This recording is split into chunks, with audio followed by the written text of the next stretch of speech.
Goeiemôre op hierdie baie koue oggend. Jy luister na die 86ste oordeenking in die reeks Kopskuif. Ons tema vanoggend is siek kinders en 'n koekie-seep. Ons het nou oor die loop van die afgelope dae oor die wetenskap van gewoontevorming gepraat.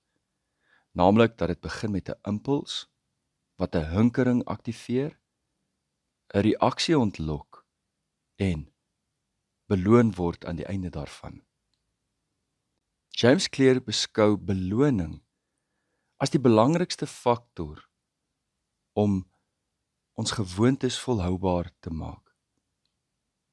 Dit maak nie saak hoe gedetermineerd ons is nie.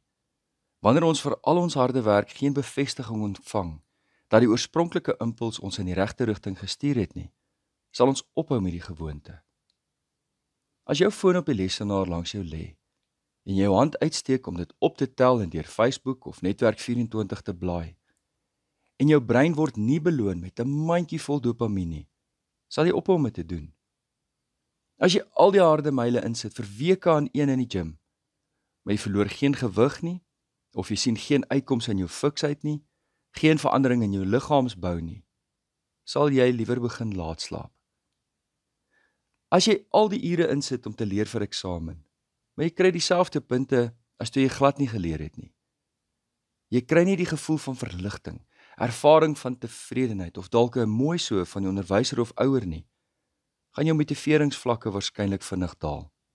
Aan die ander kant, as jy daardie punte so trots in jou hand vashou en jou pa of ma glimlag van oor tot oor en dis high fives oral om jou, is jy soos 'n kat wat botter gekry het.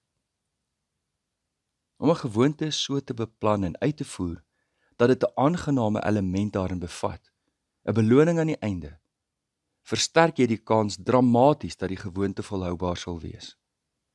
Neem nou 'n voorbeeld uit een van die armste dele van die wêreld, Karachi in Pakistan. Toe Dr. Steven Luby die ellende sien afspeel in Karachi in die 1990s, het hy en 'n span kundiges daarheen gehaas.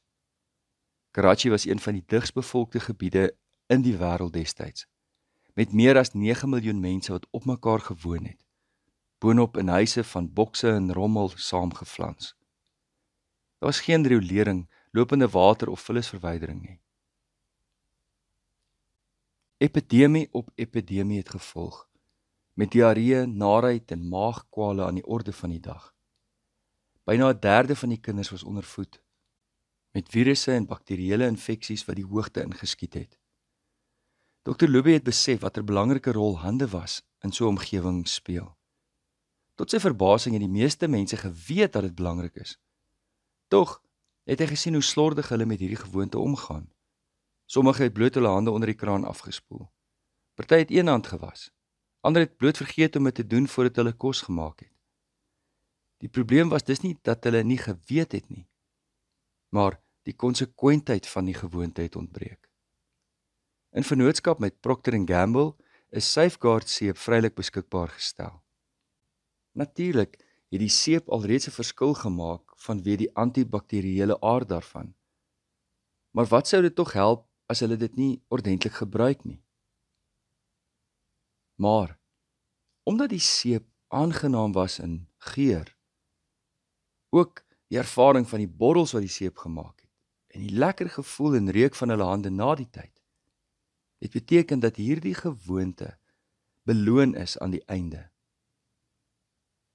Die onmiddellike effek is die meeste gesien onder klein kindertjies. Die voorkoms van diarree het met 50% gedaal, longontsteking met 48% en velinfeksies met 35%. Toe Luby en sy span 6 jaar later weer Karachi besoek het, het 95% van huishoudings 'n wasstasie gehad met seep in hulle huise. Iets wat voorheen ontbreek het. Dus, wanneer jy 'n goeie gewoonte in stand wil hou, is die kans veel beter wanneer jy dit assosieer met 'n aangename ervaring, 'n beloning aan die einde. Wanneer 'n gewoonte geassosieer word met 'n lekker, aangename belewenis, 'n beloning aan die einde, is jou brein oortuig dat hierdie gewoonte die moeite werd is om te onthou en te herhaal. Hoe kan jy jou gewoontes aktiveer of versterk met hierdie 4de reël van gewoontevorming? Dink vanmôre goed daaroor na. Ons gebed vanmôre kom uit die groot gebedeboek. Here, daardie aand in die tuin van Getsemane het U met bloedsweet bewys dat U vir altyd sal kan saamvoel met elke mens wat pyn en die dood vrees, met almal wat al ooit bang was. En U het daar opgestaan in die dood met moed en liefde oorwin, en teruggekom uit die dood en vir die kinders kom sê, moenie bang wees nie, en vrede vir julle. In die lig van so 'n liefde en daardie oorwinning, het die dood sy angel verloor, en is vrees sy mag oor ons lewe kwyt. Here, help my om, wanneer die vrees oor my toeslaan, te onthou dat U liefde die sleutel is, wat die boeye van angs oopsluit. Amen. Liefde en 'n geseënde dag verder.